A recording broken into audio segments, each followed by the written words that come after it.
तो मैं हूँ अभी इजिप्ट के लक्सर में। तो मैं आज फाइनली जान जाऊंगी कि जो आफ्टर लाइफ का होल कॉन्सेप्ट है वो कहाँ पे आके बेरी हो गया। अभी मैं जा रही हूँ टूम ऑफ तूतनखामेन और रामेसेस 5 और 6 का टूम देखने। ये लगभग 3000 साल उससे भी ज़्यादा पुरानी बॉडी है। जिन जिन आर्कियोलॉजिस्ट ने इसकी कब्र को ढूंढा और इसको एक्सकवेट करने की कोशिश की, सारे एक्सकवेटर्स और आर्कियोलॉजिस्ट की अचानक से मृत्यु हो गई। तो मैं हूँ अभी इजिप्ट के लक्सर में और आज मेरे इजिप्ट सिविलाइजेशन सीरीज का आखिरी पड़ाव चल रहा है, आखिरी मगर महत्वपूर्ण पड़ाव। अभी मैं हूँ वैली ऑफ डेथ में। तो मैं आज फाइनली जान जाऊंगी कि जो आफ्टर लाइफ का होल कॉन्सेप्ट है वो कहाँ पे आके बेरी हो गया। और भी बहुत सारी इंटरेस्टिंग चीजें हैं जानने के लिए जो हम अंदर जाके बात करेंगे। तो मैं अंदर आ चुकी हूँ वैली ऑफ डेथ में, जहाँ पे सब लिविंग घूम रहे हैं। ये चारों तरफ से पहाड़ों से घिरा हुआ है, तो तापमान सर पे चढ़ा जा रहा है। तो मैं वैली ऑफ डेथ की तरफ बढ़ती चली जा रही हूँ। तो इस वैली ऑफ डेथ में एक्चुअली क्या है? डेथ है। तो सारी कहानी फिर से घूम के आ जाती है राजाओं पे। ये जो राजा यहाँ पे बेरीड है, इनके ना वैसे एकदम आलिशान पिरामिड्स नहीं बने हुए हैं। इनके बने हुए हैं कहीं छुपे हुए, जैसे पहाड़ों में ना टूम्स, कहीं छुपा के इन्होंने अपनी बॉडी बेरी कर दी है।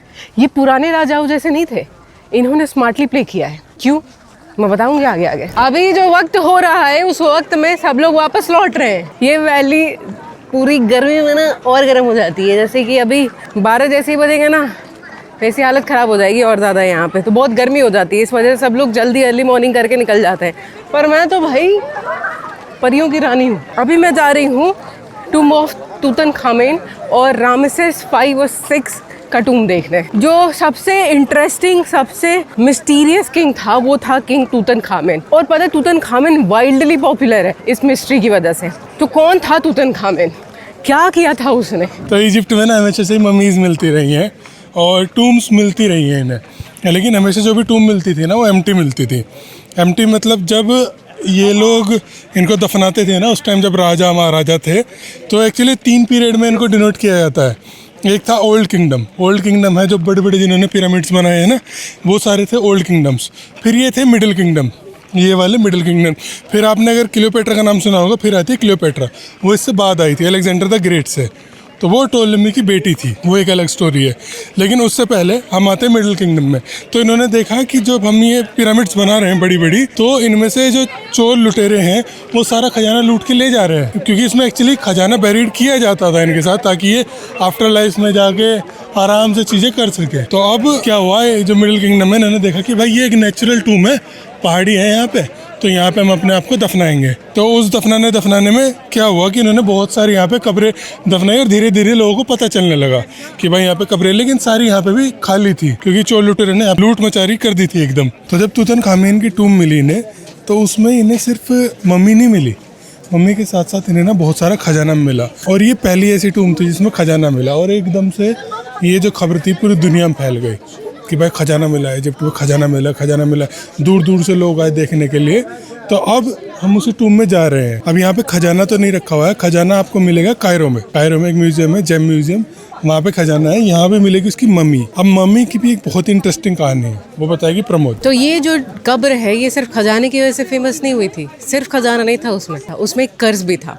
कर्ज ये था कि अगर इसके टूम को किसी ने खोजने की कोशिश की या इसको एक्सकवेट करने की कोशिश की या फिर कहीं से गलती से टच भी कर दिया, उसकी अनटाइमली डेथ हो जाएगी। और ऐसा ही हुआ। जिन जिन आर्कियोलॉजिस्ट ने इसकी कब्र को ढूंढा और इसको एक्सकवेट करने की कोशिश की, सारे एक्सकवेटर्स और आर्कियोलॉजिस्ट की अचानक से मृत्यु हो गई। किसी को रीजन नहीं पता। धीरे धीरे ये बात पूरी दुनिया में फैल गई कि भाई ये कर्ज टूम है, इसके अंदर नहीं जाना है। कर्ज टूम बना कैसे, क्यों है, उसके बारे में हम अंदर जानेंगे।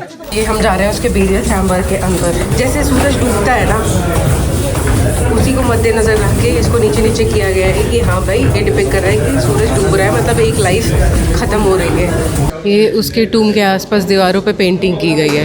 ये सब गोल्डन कलर में जो है वो एक्चुअली इन्होंने, ये जो कलर है ये रॉक से निकाल के लगाया है। पहले टाइम में कुछ मिक्सचर बना के ये लोग कलर बनाते थे, और ये पेल येलो रिप्रेजेंट कर रहा है गॉडली ट्रांसफॉर्मेशन को, कि हाँ भाई ये जो टूम है, इसमें जो बेरीड बॉडी है वो आफ्टर लाइफ में जाके गॉड बनेगी। और ये जो 12 बबून्स है ना, ये ना कैरी करके लेके जाएंगे उसको आफ्टर लाइफ में, तो इसीलिए इसको डिपिक्ट किया गया है, यहाँ पे बनाया गया है। अब हमें दिखेगी तूतनखामन की एक्चुअल ममीफाइड बॉडी। ये लगभग 3000 साल उससे भी ज़्यादा पुरानी बॉडी है इसकी। और ये एक ऐसा किंग है जिसकी बॉडी मिली है बस, बाकी किसी भी किंग की बॉडी नहीं मिली इतनी प्रिजर्व्ड है, इतने अच्छे से। जो किंग तुतनखामन था वो 9 साल में ही, 9 साल की उम्र में ही किंग बन गया था, ठीक है। लेकिन ये बहुत फ्रेजाइल था, मतलब इसको बहुत सारी बीमारियां थी, बहुत सारी दिक्कतें थी, तो ज़्यादा दिन तक ये चल नहीं पाया, मतलब ये अच्छे से रह नहीं पाया, और लगभग 19 साल की उम्र में इसकी डेथ हो गई। तो जो इसकी डेथ हुई थी ना वो बहुत अनटाइमली हुई थी। ये जो पूरी कब्र है इसको और आलिशान तरीके से बनना चाहिए था, और ज़्यादा विविड होना चाहिए था, कलर्स होने चाहिए थे, लेकिन ऐसा कुछ नहीं हुआ है, क्योंकि जो इसकी डेथ थी वो अचानक से हो गई, तो लोग ना ऐसे घबरा से गए। जो भी इनको टूम जैसा भी बना उस वक्त उसमें इनको दफन कर दिया, तैयारी नहीं थी बेसिकली लोगों की इसको आफ्टर लाइफ में भेजने के लिए। तो जैसा भी इनको मामला मिला वहाँ पे इसको रख दिया गया, और एक्चुअली बहुत डेबरी के नीचे और बहुत पत्थरों के नीचे दबे हुए थे। वो तो आर्कियोलॉजिस्ट को ये गलती से मिल गई, वरना इसके अलावा और कोई बॉडी मिली नहीं है किसी को, क्योंकि बॉडी के साथ ना बहुत सारी चीज़ें और भी दफनाई जाती थी जो इसके आफ्टर लाइफ में इसको हेल्प करती रिजुविनेट होने के लिए, मतलब गॉड बनने के लिए। तो इसके साथ ना बहुत सारी सोने की चीज़ें, लगभग 5000 आर्टिफैक्ट्स इसके साथ बेरीड थे।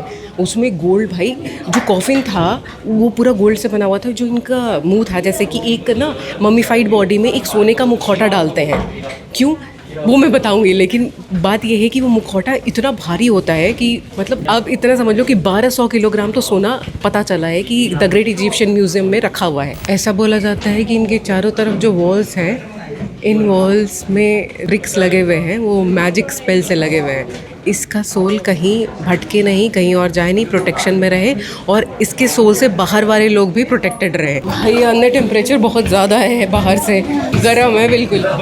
तो अब मैं दिखाती हूँ कि एक्चुअली जो सुंदर टूम्स होती थी ना वो कैसी होती थी, कैसी नक्काशी की जाती थी किसी किंग को बेरी करने के पहले। ये सब जो है ना, जैसे ग्राफिकली जो हमें दिख रहा है, वो एक्चुअली हायरोग्लिफिक टेक्स्ट है, उस वक्त की लैंग्वेज है ये, जिसको ऑलरेडी डिकोड कर लिया गया है। लोगों को मतलब पता है इस लैंग्वेज का आज के टाइम पे। तो एक्चुअली में जो बेरियल चैम्बर था ना वो इतना भव्य बनाया जाता था, ऐसा लगता था कि कोई महल है अलग सा। पेंटिंग्स की जाती थी, कलर्स लाने के लिए अलग अलग स्टोन्स चूज़ किए जाते थे, भाई दूर देश से मंगाए जाते थे। जैसे कि ये ब्लू पेंटिंग जो है ये इन्होंने एक मेटामॉर्फिक रॉक से की है, जो अफ़गानिस्तान से मंगवाया था। भाई एक पोर्शन भी खाली नहीं छोड़ा गया है, पूरे दीवार पे कुछ ना कुछ बना ही हुआ है। उस वक्त के जो भगवान माने जाते थे, जैसे कि god of death, god of light, सूरज को भी भगवान माना जाता था। तो हर भगवान का ना एक सेक्रेड एनिमल हुआ करता था। तो इनके टेक्स्ट में ना हर जगह एक ना एक एनिमल ज़रूर है, जैसे उसमें खरगोश है, फिर सांप है, फिर जैकल्स भी होंगे, डॉग्स भी हैं, बिल्लियाँ भी हैं। ये देखो जैसे यहाँ पे पूरे टेक्स्ट में इनके एनिमल्स भरे हुए हैं। तो ऊपर चढ़ के बनाया कैसे है ये सब? संदली लगा के। What is sandali? मुझे तो लगता है कि ये पेंटिंग बनाते बनाते आधे लोग आफ्टर लाइफ में चले गए होंगे, और ये अभी तक इंटैक्ट है। मज़ेदार बात तो ये है, ऐसे कलर से ये ऐसा लग रहा है कल परसों बना के इसको छोड़ा है। कितनी सिंपल चीज़ें बना रखी हैं, सब समझ में आ रहा है मुझे। स्नेक है, मुंह है, ज़ीरो है, आदमी है, स्टार्स है। ये देखो ये इंटैक्ट है बिल्कुल। भाई साहब नहीं लग रहा कि कल ही बना के गया है कोई। वो बोल रहे हैं कि फ्लैश इस्तेमाल मत करो, इससे ना कलर से आके ख़राब हो जाते हैं। गड्ढों से ख़राब नहीं होते, फ्लैश से कलर उड़ जाता है। ओह अरे बाप रे, इतनी भारी पेंटिंग बना रखी है इन्होंने। ये होता है चैम्बर, बढ़िया एकदम। ये कितना बड़ा पत्थर, ये ओ भाई साहब, ये भी इतना ही बड़ा है। हाँ ये तो लेटा हुआ तो दिख नहीं रहा, इतने बड़े बड़े पत्थर लेके अंदर आते थे ये लोग। और वो जो कॉफिन मिला है पत्थर वाला, वो एक्चुअली इसमें से मिला है। ये टूटा हुआ भी है, ये ढह जाएगा अगर लोग इसको टच करेंगे, तो इसीलिए रेस्ट्रिक्टेड है। यहाँ पे खड़े हैं हम, अंदर नहीं जा सकते। कितनी सुंदर क्लियर कट पेंटिंग बनाई है इन्होंने। इनको अलाइनमेंट का कितना पता था कि भाई ये जो पेंटिंग है एक दूसरे से कहीं भी ऐसे टकरा नहीं रही है। जैसे मैं अगर खाली पन्ने पे लिखना शुरू कर दूँ अभी भी इतने सिविलाइज्ड होके, इतने मॉडर्न टेक्नोलॉजी में, तो भी मैं कंप्यूटर से लिख, हाँ ABCD का भी ऐसा वैसा कर दूँगी। और इन लोगों ने उस टाइम इतनी बढ़िया पेंटिंग, इतनी बढ़िया लिखावट कर रखी है। जैसे वो जो लिखा है इन्होंने, इनका टेक्स्ट है जो भी है, ये कितने प्यार से एक एक लाइन में लिखा हुआ है। मैं तो भाई सीलिंग देख के ही एकदम हैरान हूँ। यहाँ से टिकट काटते हैं ये लोग टूम में अंदर जाने के लिए। भाई बहुत ज़्यादा भीड़ है और बहुत ज़्यादा धूप है, लोग पागल हो गए हैं अभी धूप में, इंक्लूडिंग मी। ये ये शायद इन्होंने एक्सकवेशन करके निकाला है। यहाँ पे भी कुछ मिला होगा इनको। हम अभी दूसरे राजा की कब्र में है, रामसेस सीरीज की ही कब्र। जो रामसेस था एक किंग था, तो जो पहले नाम रखते थे ना उसमें बस 1 2 3 4 ऐसे लगा देते थे, बहुत ज़्यादा चेंजेस नहीं होते थे नाम में। तो ये रामसेस की ही कब्र है, थोड़ी दूसरे जनरेशन की, पर इसमें ना उतनी भव्यता नहीं है जितनी भव्यता उन सारे टूम्स में थी। हाँ, स्टार्स बना रहे उन सारी टूम्स में जो पहले हम देखते हैं। तो इस वाली टूम में उतने कलर्स नहीं हैं जितने पिछले वाले में थे। मुझे लगता है ये जो आसमान बनाने की कोशिश की है उन्होंने, इसमें ब्लू यूज़ किया है, पर कुछ भी बचा नहीं है। बहुत ज़्यादा गर्मी हो रही है अंदर, मेरे लेसेस भी खुल गए। अब इतनी भीड़ में बांध भी नहीं सकती। आगे बस लाइन बना के हम ट्रेन से चले जा रहे हैं। ये भगवान, आगे दिखाती हूँ क्या है। अभी काम चल ही रहा है यहाँ पे। हालत ख़राब है वैसे इन दीवारों की, उतनी ज़्यादा प्रिजर्व नहीं है। तो एक और कपड़ों में जा रहे हैं, बढ़िया है वैसे, सिंपल एकदम। इसमें कलर्स भी काफ़ी फ्रेश है, सब कुछ बना हुआ भी है, गाय भी है। हाँ, एक खजाना होगा, ये एक फर्नीचर वर्नीचर डालते होंगे रहने के लिए आगे आफ्टर लाइफ में। तो इस जगह पे आने के लिए मैंने एंट्री टिकट के पैसे दिए लगभग 1500 रुपये इंडियन रुपीज़।